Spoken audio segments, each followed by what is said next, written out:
What are we doing tonight? We're going to affirm our inherent worth and ability, discuss how to embrace the joy and freedom that comes with your authenticity, and we're going to write in community. So let's get started with writing in community. Our opening lines for tonight are write an affirmation for right before you reach for an opportunity you are not qualified for or that you think you don't deserve. We'll write for 5 minutes and you can share your responses in the chat.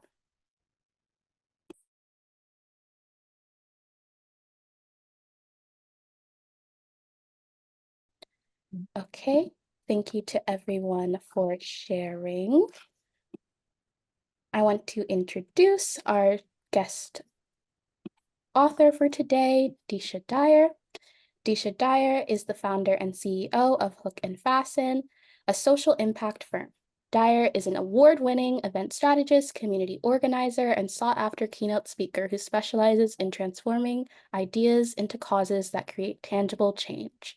Dyer is also the co-founder and executive director of Be Girl World, an organization that empowers teen girls through global education and travel. Additionally, she oversees Black Girl 44, a scholarship fund for young Black women seeking internships in Washington, D.C., and the Deesha Dyer Second Chance Scholarship at the Community College of Philadelphia. Deesha's journey began at a community college and led to her role as social secretary for the Obama White House. Her work has led to her being named Marie Claire's New Guard of Women Changing the World and the Roots Most Influential African Americans.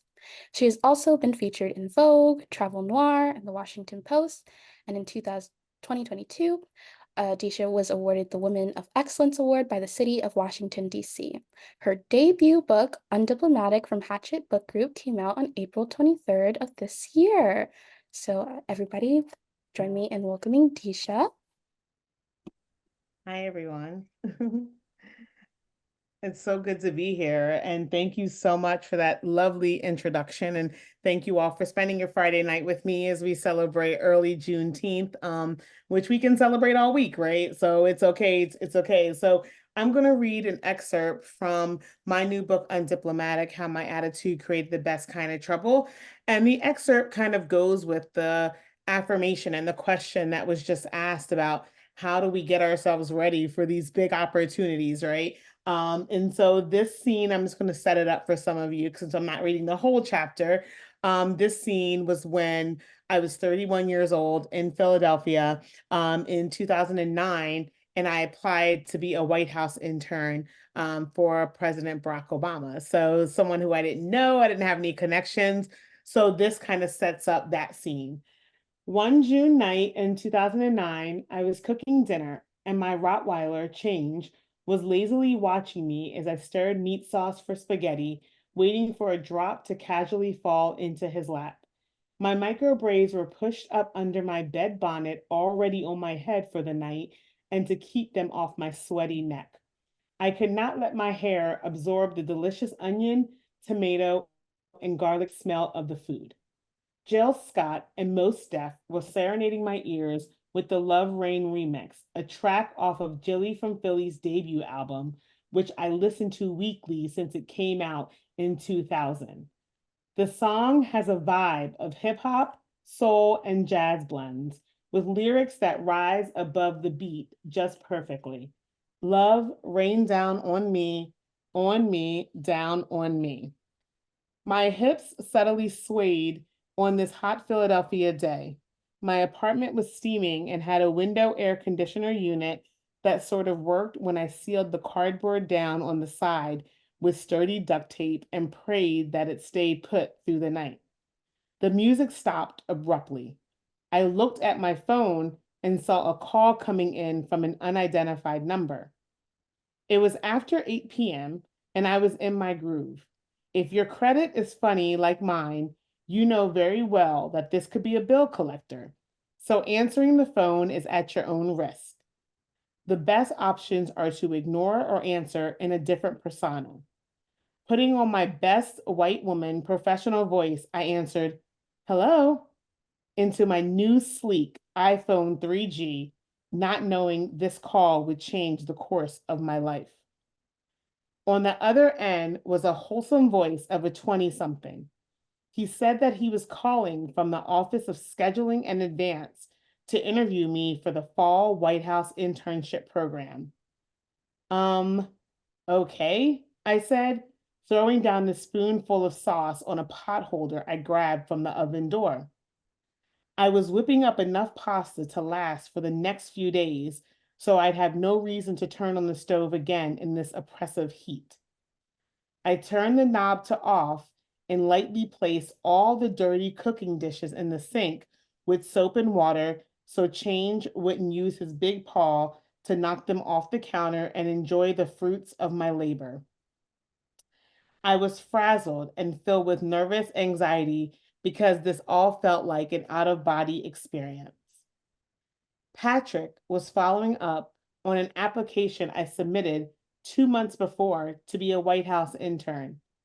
I had no idea what the Office of Scheduling and Advance did, but he explained that it handled and supported President Obama's daily schedule and all travel. As he dove deeper into the mechanics of the department, I scurried around the apartment for something to write with. I grabbed a pen and an old piece of junk mail and started jotting down as much as I could, still not quite knowing whether this was a formality of the application or whether I had gotten an internship. A steady stream of OKs poured from my mouth robotically to let him know I was cool, calm, and paying attention, but my heart pounded in my ears. He apologized for going on so long about the department and then spoke words I will never forget. We are interested in interviewing you to be a fall intern. I moved from the kitchen to my bedroom where it was quiet. I sat down on the bed, staring out the window to the row house next door as Patrick continued telling me the terms of the internship. Change followed me, still hoping he'd get droppings from dinner. Thank you. I am very interested, I said, silently leaping off the bed so excitedly that Change started barking. I was 31 years old, on my second attempt at college after a failed first attempt at 17. I now had only 12 college credits to my name. I'm not even sure exactly what made me think I would actually be chosen. I had an eviction on my record and terrible credit. I'd written about a past abortion in the newspaper, and I didn't have any connections to politics, unlike some who'd been active in government since college or had family members who held positions in Washington. There was no political legacy in my bloodline or lifeline, which, as it turned out, was a good thing. I had a resume full of unexpected detours. I hadn't applied for the internship in the hope that I'd get it, but I'd been curious enough to try.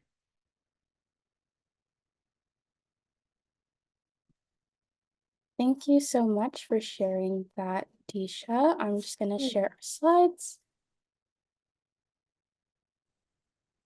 I love reading that. It's like, did that really happen? I always ask myself.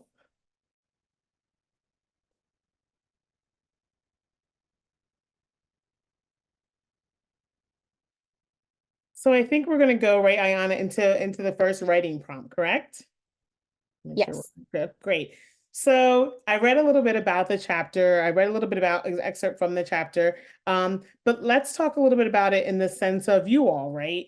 Can you remember a time when you didn't get something you wanted? So that's the first part of the writing exercise. Added to, can you write about that time, including what you were wearing, if you remember, the smell of the room, who was there? And I say those descriptors because sometimes people like, oh, I remember what the smell of spaghetti is, or I wear a bed bonnet. So it kind of puts the reader into the story, right? So let's do this writing exercise and answer this question. We'll write for about 5 minutes.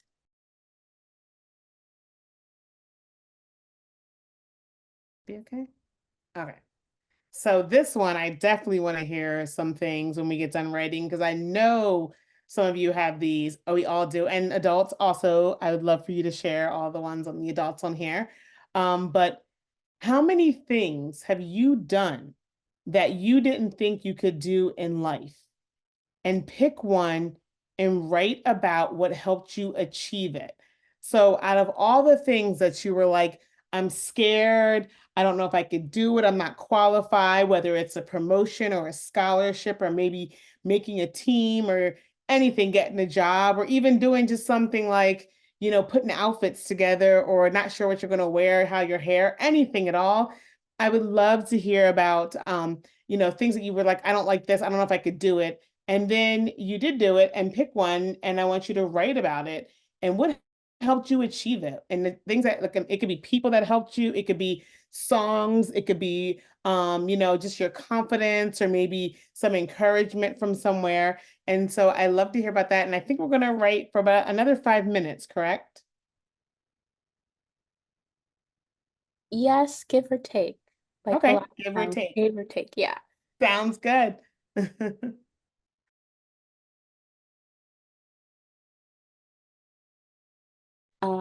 Thank you for writing with us. Follow us on social at Girls Right Now, and visit our website, girlsrightnow.org, to learn more about us. It was so nice meeting you all.